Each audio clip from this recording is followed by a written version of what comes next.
हाँ, today we will discuss about the flow chart. Flow chart के बारे में हम लोग पढ़ेंगे। हम लोगों ने जैसे सैड क्या है, जो सिस्टम एनालिसिस एंड डिजाइन जो पेपर है उसका एक जो थ्योरेटिकल पार्ट जैसे जो भी प्रोजेक्ट का आपका थ्योरेटिकल पार्ट का पिक्टोरियल डायग्राम से, डीएफडी से या डायग्राम से, फिजिबिलिटी स्टडी से, जो सैड क्या है, एक आप जो टोटल प्रोजेक्ट है आपका, जो आप एप्लीकेशन डेवलप करने जा रहे हैं चंद्रभूषण, जो एप्लीकेशन आप डेवलप करने जा रहे हैं उसका लेआउट आपके पास होता है। वो हार्ड कॉपी में भी होता है और सॉफ्ट कॉपी में भी। जैसे प्रोजेक्ट आपका किधर मूव करेगा, एक एक क्या क्या क्या इनपुट होगा, क्या आउटपुट होगा। एक चीज जान लो, जब आप इंडस्ट्री में काम करते हो तो वेरिएबल भी लेना पड़ता है, तो आपको टीम लीडर गाइड करता है।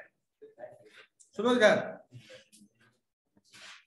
आप कोई सा भी इनपुट भी लेंगे इंडस्ट्री के अंदर, कोई वेरिएबल भी बनाएंगे, कोई फंक्शन भी बनाएंगे, तो बिना टीएल और बिना पीएम के परमिशन के नहीं बनाया जाता। कि एक वेरिएबल भी, तो वेरिएबल भी किस टाइप का लेंगे, इंटीजर लेंगे, फ्लोट लेंगे, डबल लेंगे।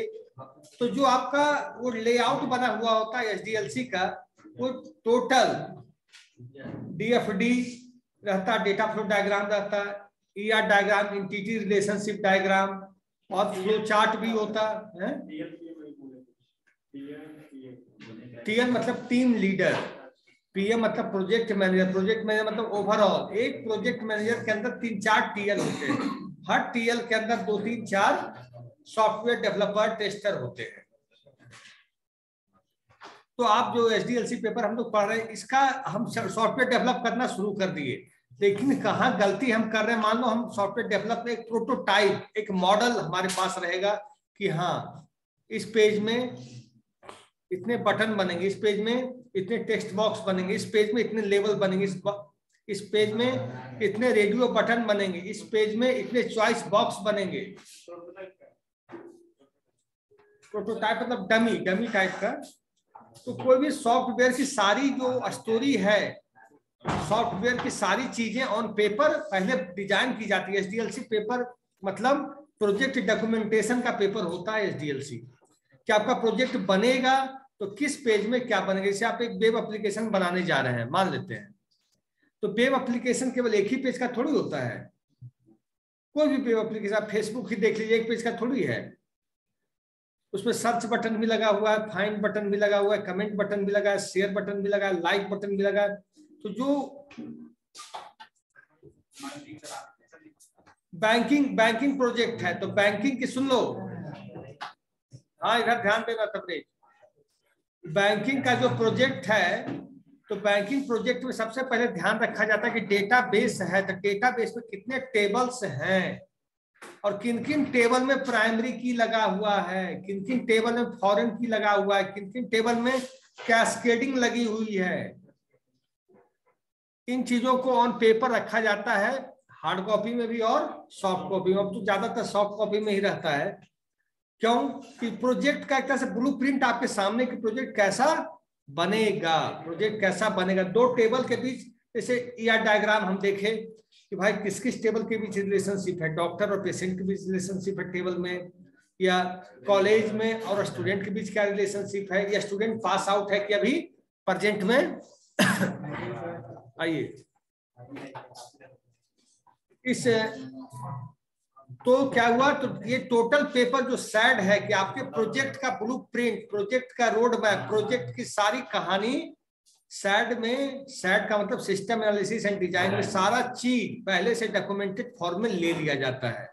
क्यों, बाद में आप कहोगे ये चेंज करना है, ये करना, तो आप बोलोगे सर आपने तो पेपर हमें दिया था कि ये टेक्स्ट बॉक्स बनेगा, बाद में ना वो पलट पाएंगे। अगर आप दबाव बनाना भी चाहे तो आप पेपर सामने खड़ा कर दोगे उनके कि सर आपने ऐसा ही कहा था।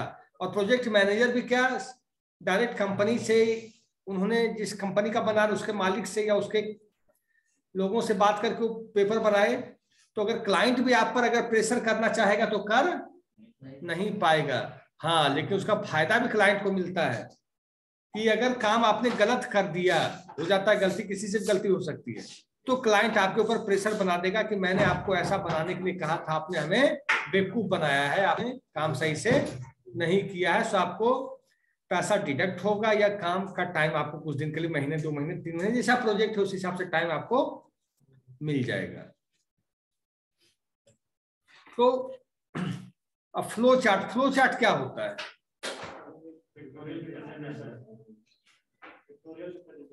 डीएफडी जैसे होता है डेटा फ्लो डायग्राम, जैसे एंटिटी रिलेशनशिप डायग्राम, और ईआर डायग्राम का सबसे ज्यादा यूज होता है डेटाबेस के बीच रिलेशनशिप डेवलप करने के लिए। तुम लोग आज आप एक केवल बैंक अकाउंट में केवल आप अपना अकाउंट नंबर डालते हैं थ्रू आउट द इंडिया। अगर आप उस बैंक के, जैसे स्टेट बैंक के हैं चाहे पंजाब नेशनल बैंक के हैं, आपका अकाउंट कहीं भी है, लेकिन थ्रू आउट द इंडिया आप कहीं भी आप अपना सब कुछ बैंक ब्रांच जाकर पता कर सकते हैं। कैसे? क्या उस सारे में टेबल रिलेशनशिप डेवलप है? तब तो डेटाबेस के बीच में टेबल्स के बीच रिलेशनशिप नहीं होता। तो ईआर डायग्राम सबसे ज्यादा करता है डेटा का रिलेशनशिप को देखने का काम, डेटाबेस के रिलेशनशिप का देखने का काम सबसे ज्यादा होता है ईआर डायग्राम में। और एक चीज जान लीजिए, ओरेकल के अंदर आप पढ़े या ना पढ़े हमें नहीं पता, ओरेकल के अंदर हम लोग 32 टेबल तक का कंबाइंड कर सकते हैं डेटा, अप टू 32 टेबल का रिलेशनशिप हम लोग डेवलप कर सकते हैं, 32 से ज्यादा नहीं होगा। तो 32 टेबल के बीच रिलेशनशिप बना सकते हैं। कभी कभी आप देखते होंगे कोई चीज सर्च करते होंगे, देखते होंगे अगर फादर नेम से नहीं मिला तो आप मदर नेम डाले, एज डाले, ग्रुप डाले, 4-5 चीज डाल के आप चेक करते होंगे। कभी करते हैं कोई चीज ऐसा जो समझ में नहीं आ रहा है, तो क्या सबके बीच रिलेशनशिप है? तब तो आपको डेटा पॉपुलेट होके आ जाता है सामने में। जैसे आप दिए होटल, गूगल पे सर्च करते हैं hotels in Patna, hotels in Delhi, hotels in this, hotels in this, तो क्या बिना रिलेशनशिप, गूगल क्या बिना रिलेशनशिप के बीच इतना इंफॉर्मेशन लाके आपको दे देता है क्या? कहां से लाके देगा? जब तक वो रिलेशनशिप डेटाबेस में बनता है। किसमें बनता है? और एंटिटी रिलेशनशिप जो डायग्राम है, तो एंटिटी के बीच, 3 एंटिटी में सबसे ज्यादा वो डेटाबेस में ही काम करता है। डीएफटी किसमें काम करता है? डेटा फ्लो डायग्राम प्रोसेस की डीएफडी दिखाने, प्रोसेस किधर से आ रहा है, उसका इनपुट क्या, आउटपुट क्या है, प्रोसेसिंग क्या, उसको डेटा का फ्लोइंग। जैसे आपको एक चीज बता रहा हूं, एक टेबल डेटाबेस में टेबल है एम्प्लॉय नाम का, एम्प्लॉय, उसमें फील्ड है employee ID, employee name, employee father's name, employee mother's name, employee age, employee phone number, address, 8-10 column है। आपने डेटाबेस में हम ऊपर से भरते हैं insert into table name values, ठीक है, और उसमें रिलेशनशिप हम मिला के काम करते हैं। तो सारे टेबल्स याद रखिएगा, सारे टेबल्स के बीच बैंकिंग में जितना भी काम है, इंश्योरेंस में, रेलवे में, आप एक पीएनआर नंबर सोचते हैं, पीएनआर नंबर क्या होता है? यूनिक आईडी है जो आपके नाम के रेफरेंस में डेटाबेस में रखा हुआ है, रेलवे के डेटाबेस में। आप ट्रेन में सवार होते हैं, आप पीएनआर नंबर चेक करते हैं कि नहीं सबसे पहले? तो क्या कहता है, सारे डेटाबेस में चेक करता है। अगर हिंदुस्तान के अंदर या इंडिया के अंदर एक दिन में 50 लाख लोग रिजर्वेशन में सफर कर रहे हैं, चाहे थर्ड एसी, सेकंड एसी और स्लीपर क्लास लेकर, जनरल को आप छोड़ दीजिए, एक्सक्लूड कीजिए, तो क्या 50 लाख पीपल का क्या पीएनआर नंबर सेम होता है या डिफरेंट होता है? एक एक आदमी का डिफरेंट होता है, एक एक आदमी का। सोचिए 50 लाख को 6 या 7 डिजिट का नंबर होता है, 10 का है, तो 10 डिजिट का नंबर है, तो 50 लाख नंबर जनरेट करना कितना इजी काम समझते हो क्या? पाइथन में तो फंक्शन भी है रैंडम करके, उसी से होता है, जो ओटीपी आता है random dot rand int, random dot rand range, और रैंडम डॉट एक और होता है इंट रेंज, और random dot rand int, rand range, और एक रैंडम डॉट रैंडम। 3 फंक्शन होता है जिससे आज ओटीपी आपके मोबाइल पे आता है। कभी देखना क्या ओटीपी रिपीट करता है? आप 50 ट्रांजेक्शन कर दो, 100 ट्रांजेक्शन कर दो, अलग डिफरेंट होता है ना। तो क्या डेटाबेस में अगर रिलेशनशिप इंटरनली नहीं होता तो क्या चीजें आती? कहीं नहीं आएगी, संभव ही नहीं आना। अब हम आज डिस्कस करेंगे फ्लो चार्ट। फ्लो चार्ट क्या होता है? जिस तरह डीएफडी होता है उसी तरह का ये भी डायग्राम है। पहले पिक्चर में फ्लो चार्ट ही आया था, उसके बाद डीएफडी हुआ और यह डायग्राम आया। पहले कौन आया था? Flow chart. तो फ्लो चार्ट भी क्या है? नहीं, प्रोटोटाइप अलग चीज है। प्रोटोटाइप हुआ कि जैसे हम एक सॉफ्टवेयर बनाने जा रहे हैं तो उसका एक डमी कॉपी बना लेंगे, वो दिखेगा, बनने के बाद कैसे वो दिखेगा, कैसा होगा, वो प्रोटोटाइप हुआ किसी चीज का। जैसे मोबाइल बना रहे हैं तो मोबाइल का प्रोटोटाइप क्या होगा इस मोबाइल का, या कोई और मोबाइल बनाने जा रहे हैं तो उसका प्रोटोटाइप क्या होगा। जैसे आज कोई भी छोटा बच्चा भी है, 6 साल 7 साल 5 साल का, एक आप डॉग का इमेज टांग दो घर में, गाय का इमेज टांग दो, बच्चा पहचान जाएगा this is a cow, this is a dog, कैसे पहचान, that is a prototype of cow and dog. लेकिन एक्चुअल चीज तो बाहर है ना। एक प्रोटोटाइप मतलब just a blueprint of your application, just a blueprint of your application. और सॉफ्टवेयर कंपनी में प्रोटोटाइप बनाना ही पड़ता है काम करने से पहले। उसी सैड में आप जान लो कि किसी कंपनी में अगर 30 डेवलपर है तो सैड के बंदे भी 12-14 बंदे होंगे, आधा बंदे लगभग होते हैं 40% इस काम के लिए। क्योंकि आप ही लोग बताओ, आप लोग को जो टीम लीडर होता है, प्रोजेक्ट मैनेजर पहले आपसे डिस्कस करता है कि डेटा किधर जाएगा किधर जाएगा, क्योंकि टीम लीडर प्रोजेक्ट मैनेजर ऊपर बात किए होता है कि डेटा इस टेबल से किस टेबल में जाएगा, इस टेबल से किस टेबल में जाएगा। तो फ्लो चार्ट क्या होगा, ये चल रहा है, ये चलता है कि नहीं, चला दो सर।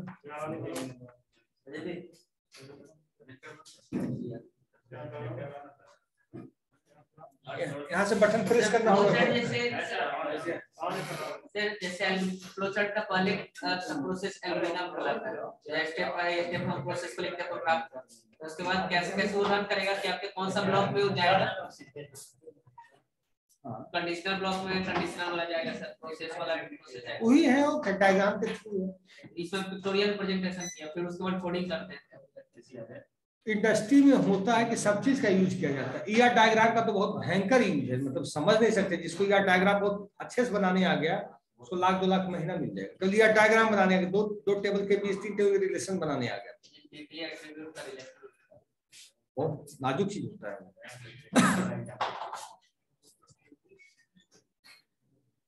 कौन सा इसमें है, लाने जा रहा है क्या,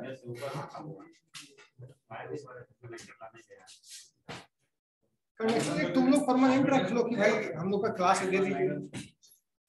एक जो रिस्पॉन्सिबल बंदा है वो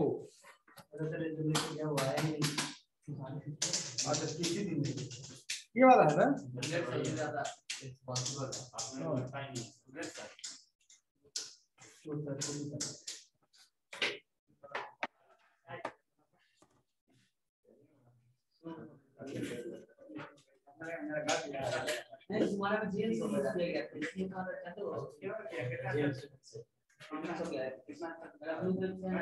सबसे ज्यादा रिस्पॉन्सिबल है सर सौरभ ना, नहीं बुलेट समाज रहता है। तुम तो ऑनलाइन भी आए थे, बुलेट लगता भी है ना, दोनों जगह सर उपस्थित रहता कि इधर छूटे तो उधर से बात नहीं, 5 मिनट के क्लास छोड़ना नहीं, अच्छी बात है। ऑनलाइन आने से इतना तो पता चला पढ़ा क्या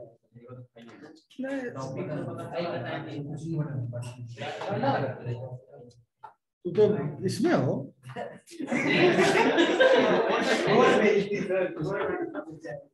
नहीं सर आता बहुत कम है।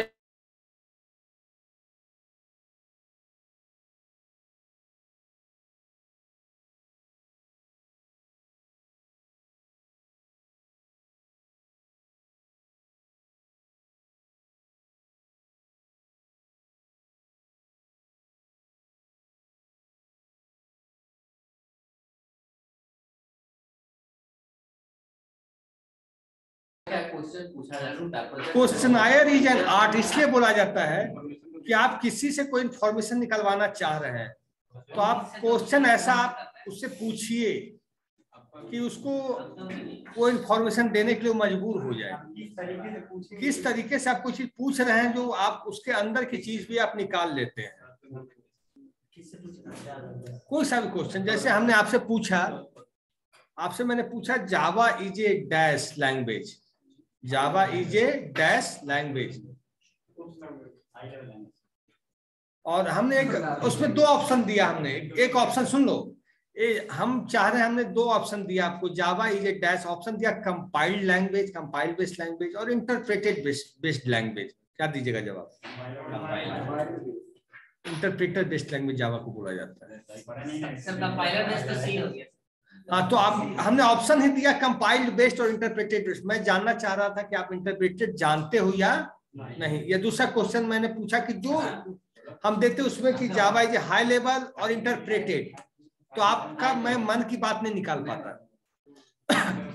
पाता आप हाई लेवल बोलते आप भी सही हो जाते, लेकिन एक्चुअल आंसर भी हमें नहीं मिल पाता।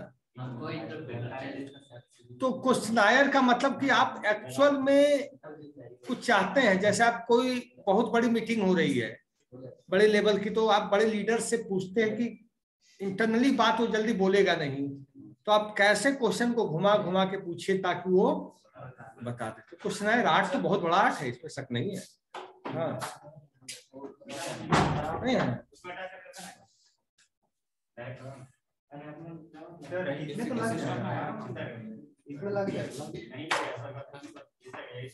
इस साइड क्वेश्चनायर बहुत बड़ा आर्ट है, साधारण आर्ट नहीं है क्वेश्चनायर। एंटिटी हमें बताया था क्लास में, तुम थे, बताता हूँ। हाँ, स्टूडेंट, जैसे college is an entity, college is an entity, college ID, college name, college code, college का जो भी है वो एट्रीब्यूट हो गया। Hospital is an entity, hospital ID, hospital name, hospital address सब एट्रीब्यूट हो गया।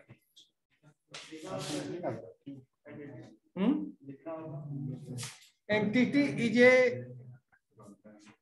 a unique system, entity is a unique object, an entity is an unique object that describe uniquely, student uniquely describe कर रहे हैं।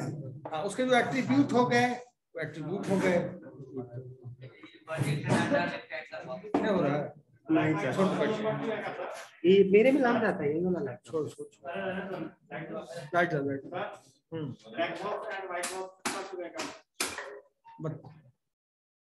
बताए हैं, लेकिन फिर से बता देंगे। टेस्टिंग नेक्स्ट चैप्टर में आएगा तो और डिटेल में। सुनो, अब देखो फ्लो चार्ट क्या है। क्या कर रहा है?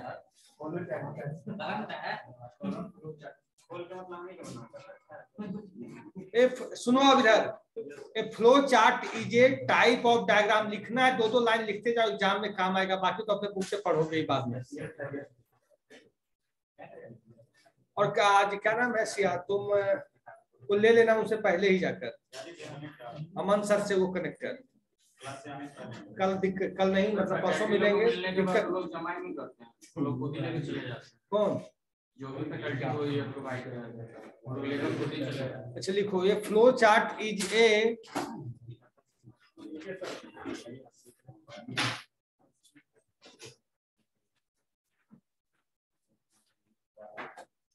online students, please write down what is flow chart.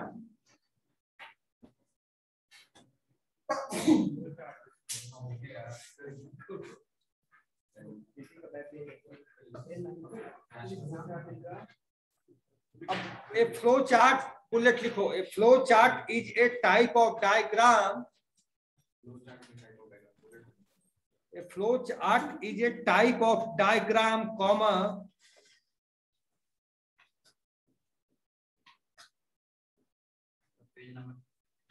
A flow chart is a type of diagram, comma, that represents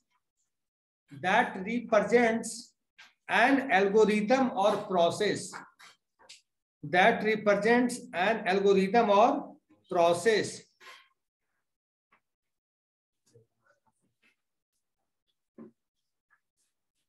That represents an algorithm or process, comma,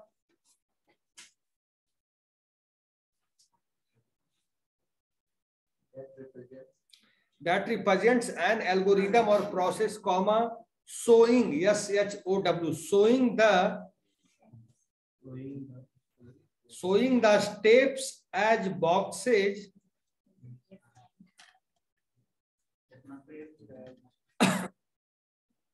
showing the steps, STEPS, showing the steps as boxes of, showing the steps as boxes of various kinds, showing the steps as boxes of various kinds, comma, and their order by connecting, and their order by connecting these, and their order by connecting these with arrows,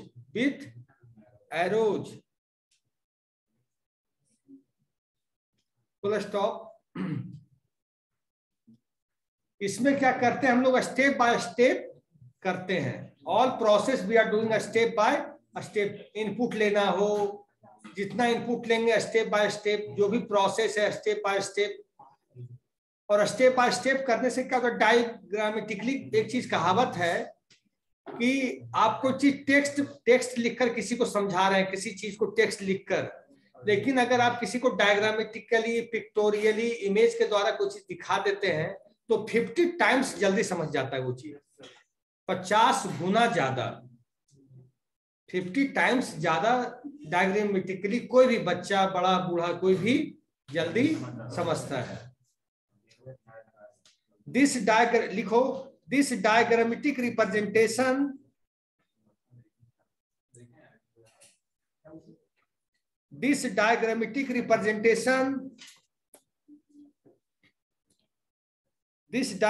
representation can give a step, this diagrammatic representation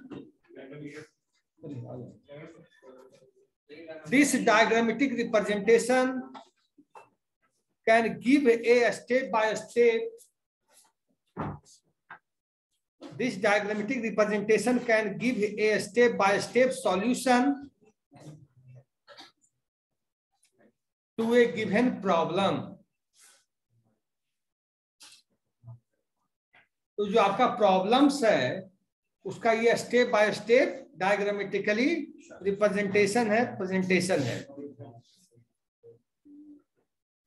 ठीक है, देखिए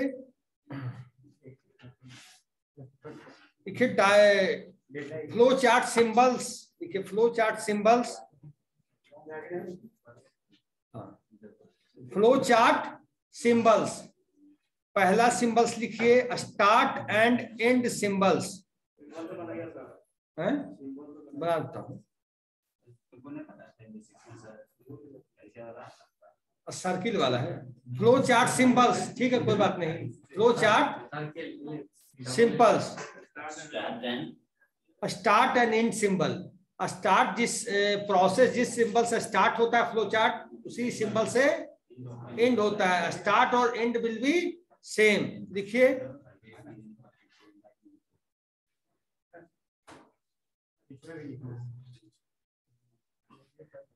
इसमें होता start and, लिखिए it represented by it represented by circles,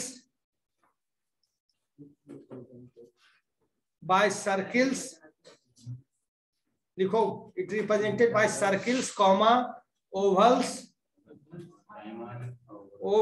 जो गोलाकार होता है, ओवल्स और अंडाकार बोल सकते हो, और राउंडेड मतलब गोलाकार, राउंडेड रेक्टेंगल बोल दो, और राउंडेड रेक्टेंगल्स। सेकंड लिखिए, अरे भाई राउंडेड जो गोला बना है, सेकंड लिखिए एरोज, एरोज का तो लिख ही लोगे सिग्नल। एरो क्या करता है ये बताओ, स्टार्ट और एंड, डेटा का फ्लो होता है किस डायरेक्शन में जा रहा है, यहाँ जो टेबल में डेटा भराएगा, डेटा जो फिलअप होगा कहाँ पे जाएगा, कहाँ पे जाके स्टोर होगा।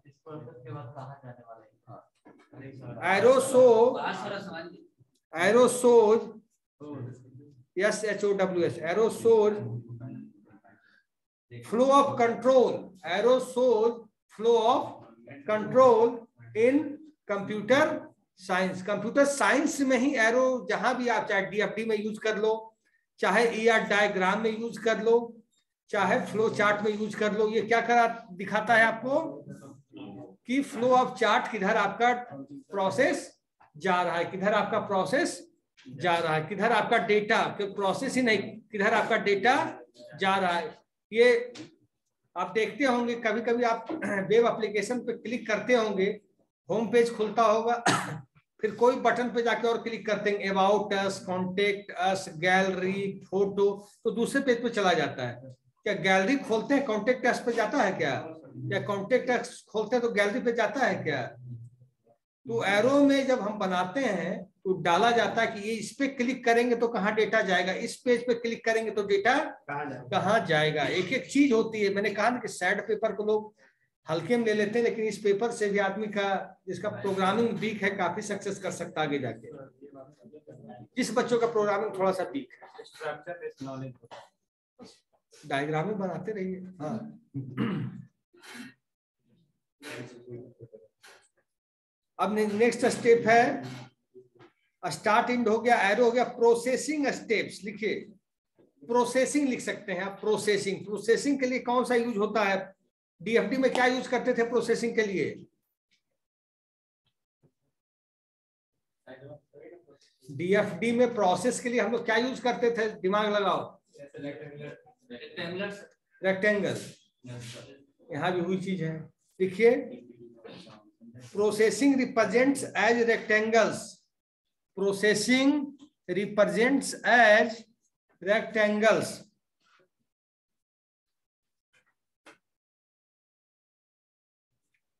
ठीक है। और क्या बच गया? अपने दिमाग से सोचो, सब कुछ हो गया, क्या बच गया?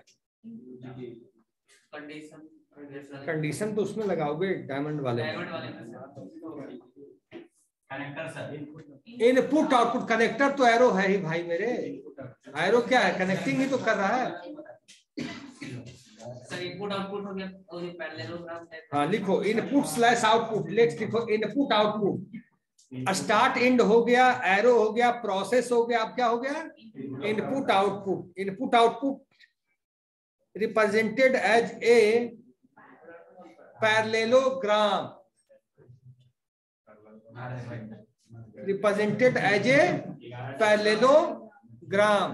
पैरेललोग्राम में ये आता है। ये इनपुट आउटपुट हम किस में लेते हैं? इनपुट आउटपुट हम पैरेललोग्राम में लेते हैं। प्रोसेस किस में लेते हैं? रेक्टेंगल में लेते हैं। स्टार्ट एंड किससे करते हैं? सर्किल से, ओवल से। हाँ शिवम, एरो क्या करता है? कंट्रोल करता है। नेक्स्ट टॉपिक लिखिए स्ट्रक्चर चार्ट। इसका डायग्राम जिस दिन ले आओगे दिखा दूंगा। Structure chart. स्ट्रक्चर चार्ट का मतलब, स्ट्रक्चर चार्ट का मतलब कोई बताएगा? ये पेपर में आप लोग 60 में 55 तक ला सकते हो, 56 तक ला सकते हो, क्योंकि लिखना है, कहानी बनानी है। क्या जो जितना अच्छा बना लेगा वो उतना बम्पर नंबर ले आएगा।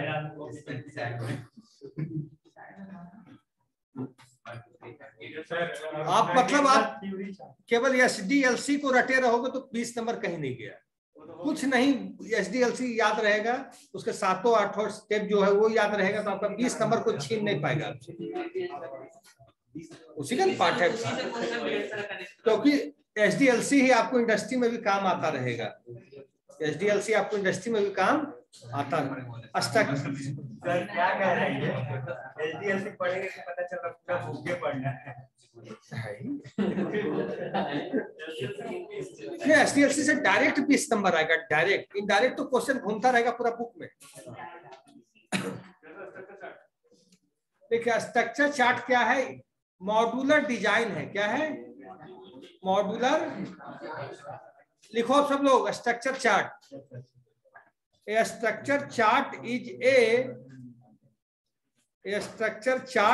a top-down modular design tool.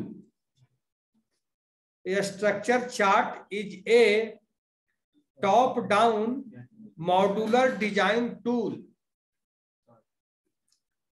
structure chart is a top down modular design tool, comma, constructed of squares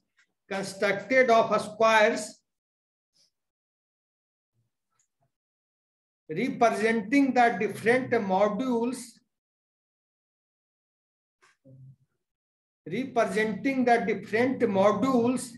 in the system.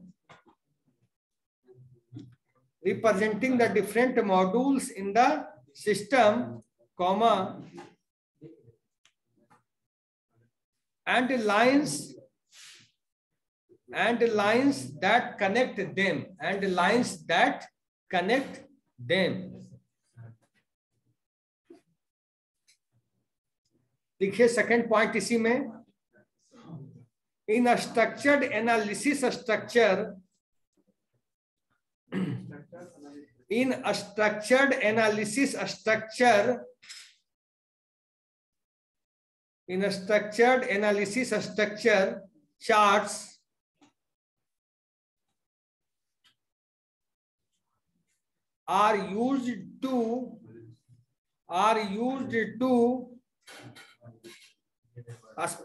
charts are used to specify the high level design.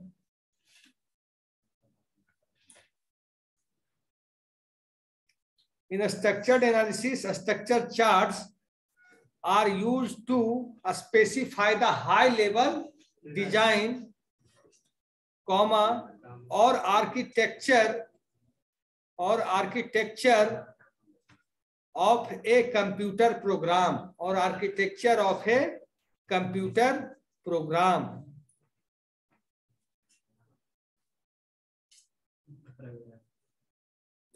ठीक है?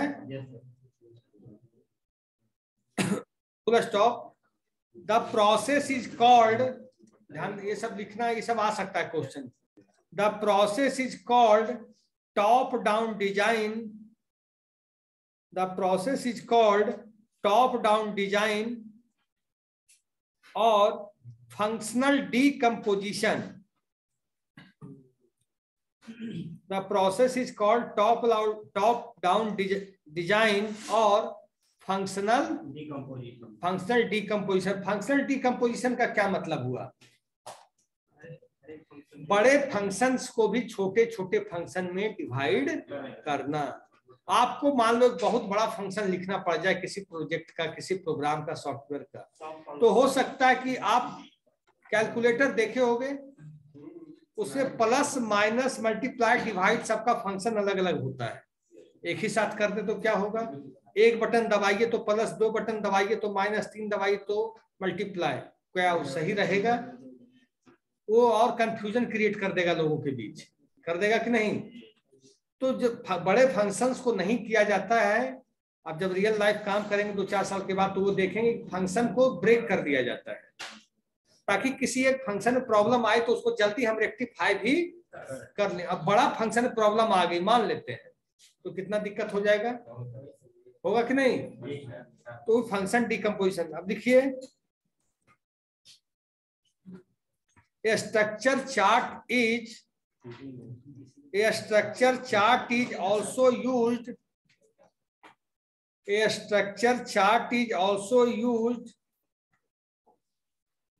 to diagram.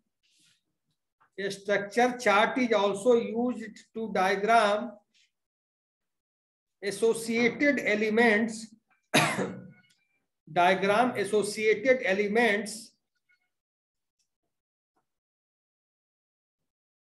that comprise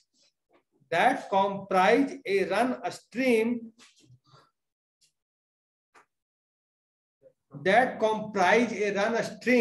or thread.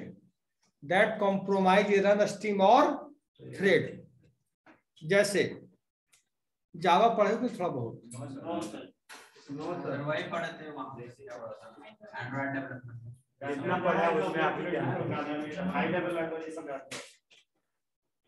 जावा में जब servlet पढ़ोगे third year में जाके, तो एक चीज होता है सर्वलेट कॉन्टेक्स्ट, एक होता है सर्वलेट कॉन्फिग. तो सर्वलेट कॉन्टेक्स्ट जो होता है पूरा, जैसे एक वेब एप्लीकेशन है तो वेब एप्लीकेशन में जितने भी पैरामीटर हो जाए, सर्वलेट कॉन्टेक्स्ट पूरे एप्लीकेशन के लिए केवल एक होगा, केवल एक होगा। बल्कि वेब एप्लीकेशन 50 पेज का हो, 100 पेज का हो, 200 पेज का हो, इससे मतलब नहीं है। सर्वलेट कॉन्फ़िग क्या होगा, जितने भी पैरामीटर्स होंगे, पैरामीटर्स दो प्रकार के होते हैं, जितने भी पैरामीटर्स होंगे सबके लिए वो अलग अलग होगा। तो जब हम सर्वलेट कॉन्फ़िग बनाते हैं तो बड़ा अलर्ट मोड में रहना पड़ता है कि कहीं दो कॉन्फ़िग एक जैसा ना बन जाए। कॉन्टेक्स्ट में दिक्कत नहीं होती क्योंकि वो एक मात्र बनता है। तो स्ट्रक्चर चार्ट में जब हम आप बढ़ोगे तो ये चीज भी मेंशन रहेगा कि इसमें कितने आप डिप्लॉयमेंट डिस्क्रिप्टर बना रहे हैं, कितने आप कॉन्फ़िगरेशन फाइल क्रिएट कर रहे हैं। ऐसा नहीं कि एक्सएमएल फाइल में कॉन्फ़िगरेशन होता होगा, एंड्रॉइड में पढ़े होगे आप लोग। तो एक्सएमएल में भी एक एक्सएमएल के अंदर हम अगर चाहें तो 100, 200, 300 जितना भी कॉन्फ़िगरेशन फाइल बनाना चाहते हैं अंडर वन एक्सएमएल हम बना सकते हैं। ऐसा नहीं कि हमें दूसरा एक्सएमएल फाइल क्रिएट करने की जरूरत पड़ेगी एक से। तो ये सब सारी चीजें हम लोग इसमें स्ट्रक्चर चार्ट में सब कुछ मेंशन रहेगा। मतलब हमने क्या बोला, सैट जो पेपर ही है आपका, जो रियल टाइम प्रोजेक्ट बनने जा रहा है उसकी सारी कहानी आपके सैट में होगी कि ये होगा, फिर ये करोगे, फिर ये करोगे। ऐसा करते क्यों है, एक कॉमन सी बात, कभी कभी हम ईयर डायग्राम बना रहे हैं या दो टेबल के बीच रिलेशनशिप बना रहे हैं, डेवलपर खुद कंफ्यूज कर जाता है, होता है कि नहीं? डेवलपर भी तो इंसान है यार, किसके किसके बीच बनाना था भूल गए, गलती हो गई तो उस किताब को लाके पलटेंगे हम लोग तुरंत, भाई हाँ अरे ये मिस्टेक हो गया, इसको रिमूव करो, इसको हटाओ, इसको ऐड करो। या कहीं टेक्स्ट बॉक्स बनाने में गलती हो गई, हो जाती है। आप लोगों ने सुना होगा एक टेक्स्ट बॉक्स होता है, एक मल्टी लाइन टेक्स्ट बॉक्स होता है जो नीचे सरक जाता है, देखे होंगे। एक होता है केवल टेक्स्ट बॉक्स। तो एक एक चीज मेंशन होगा आपके साइड में कि इसमें टेक्स्ट बॉक्स कैसा होगा, मल्टी टाइप होगा कि सिंगल टेक्स्ट बॉक्स होगा, इसका कैरेक्टर इसमें कितना लेगा, मैक्सिमम लेंथ कितनी होगी, मिनिमम लेंथ कितनी होगी। तो सारा आपको डायग्राम के थ्रू, डीएफडी के थ्रू, या डायग्राम जो डेटाबेस रिलेशनशिप डेवलप करता है, फ्लो चार्ट के थ्रू, सब कुछ आपको, मेन फ्लो चार्ट और डीएफडी यूज होता है प्रोजेक्ट को डिस्क्राइब करने के लिए कि हाँ इस टेक्स्ट बॉक्स में जो डेटा हम सबमिट करेंगे ये किस टेबल में जाएगा, इस टेक्स्ट बॉक्स में करेंगे तो इस किस टेबल में भागेगा, इस टेक्स्ट बॉक्स में डेटा सबमिट करेंगे तो ये किस टेबल में भागेगा। कभी कभी आप देखते होंगे कि मैं आपको एग्जांपल देता हूँ, एलआईसी कंपनी है, एलआईसी कंपनी है, आप एक यूजर है, हम लोग एक इंड यूजर है, हमारा किसी ने एलआईसी किया, इंड वो हो गया, उस एलआईसी एजेंट का भी कोई मैनेजर हो गया, तो 3 टेबल का रिलेशनशिप हो गया। अगर मैं एलआईसी क्लोज करूंगा तो जो मेरी आईडी जनरेट होगी तो मैं नहीं कर पाऊंगा उसको डिलीट, मैनेजर करेगा, मैनेजर के बाद जो उसका एजेंट है उसकी आईडी डिलीट होगी, फिर मेरा डेटा डिलीट होगा। तो उसको बोलते हैं कैस्केडिंग डिलीट। कैस्केडिंग डिलीट, एक डिलीट करने के साथ 3-4 डिलीट हो जाते हैं, इसको बोलते हैं कैस्केड। इसको क्या बोलते हैं? कैस्केड। मतलब एक से ज्यादा लोग जुड़ा हो, एक से ज्यादा लोग जुड़ा हो, तो सब कुछ मेंशन होता है। कैसे आप मान लीजिए 6 टेबल जुड़ा हुआ, आपको क्या पता, आप नया कंपनी में ज्वाइन किए, आप डिलीट करने हो ही नहीं रहा है, तो आपको आप नए बंदे आ गए, मान लीजिए आप नए, तो किताब पलटिएगा आप, भाई ये डिलीट क्यों नहीं हो रहा है, अरे यार कैस्केडिंग टेबल है, ये डिलीट नहीं होगा। तो ये चीजें सब आपको स्ट्रक्चर चार्ट में ही मिलेगी। देखिए एप्लीकेशंस ऑफ स्ट्रक्चर चार्ट लिखो, थको नहीं कवरेज, अभी एग्जाम है। अभी इतना कॉपी चेक हो जाएगा। Applications of structure chart,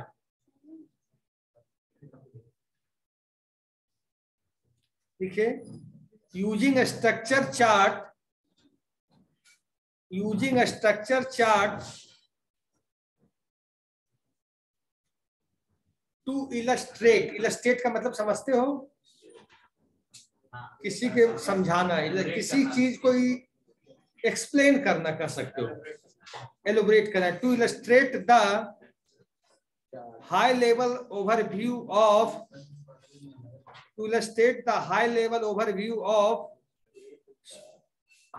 overview of software structure high level overview of software structure full stop structure full stop. Structured charts do not show. Structured chart do not show module internals. Module internals का क्या मतलब हुआ? Internal का coding आपको नहीं दिखाएगा. Internal की coding नहीं दिखाई जाती है कहीं भी. Full stop such as pseudocode or structured English, such as pseudocode or structured English to show the detailed internals of modules. Structured English to show the detailed internals of modules. To show the detailed internals of modules.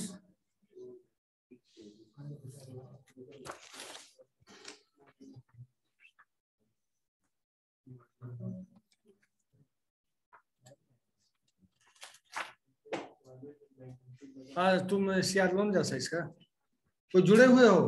Online है कोई बच्चा? जल्दी जुड़ो. उस दिन का attendance भेजे थे? नहीं भेजे.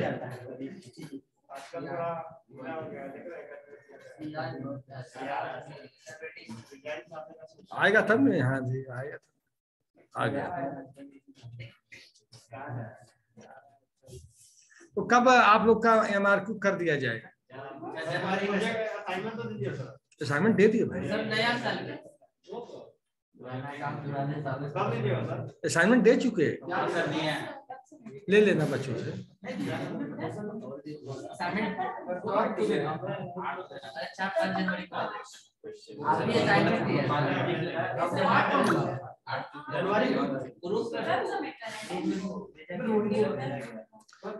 भेज ले लिए. 4-5 तक कर देना. मीटिंग एंड कर रहा हूँ अब. हाँ